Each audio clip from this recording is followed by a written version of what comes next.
Ayan mga kapetid, subukan na natin tong binili kong manual milk steamer. Binuksan ko lang to at saka ko nilagyan ng tubig.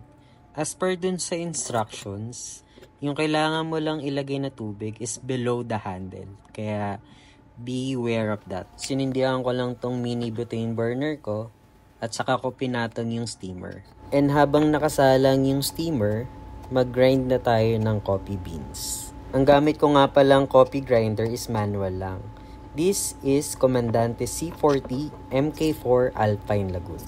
Unang kita ko pa lang ito online, na-inlove na ako kaagad. Saka nag-ipon ako kaagad para makuha lang to.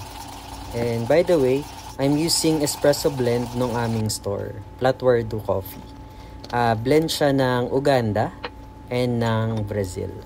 After grinding, kunin ko lang tong portafilter from the Flair 58 unit. Salin natin dito yung coffee grounds. Ilalagay ko lang tong magnetic dosing panel para maiwasan yung pagkalat ng coffee grounds. Then gamit din tayo ng needle distributor. After that, itataktak lang natin ng konti.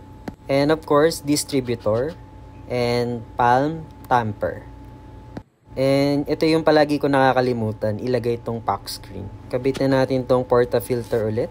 And add na natin tong naka-standby na hot water sa brew chamber ng Flair 58 unit. Then lever down. Nag-pre-infuse muna ako sa 3 bar.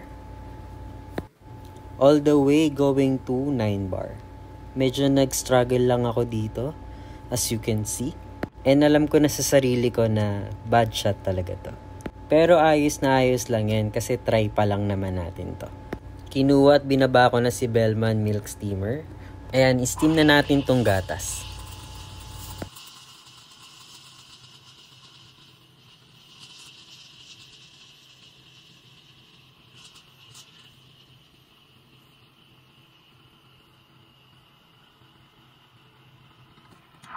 Ang galing no, hindi siya ganun kaingay. At wag nating kakalimutan linisin yung ating steam wand, of course.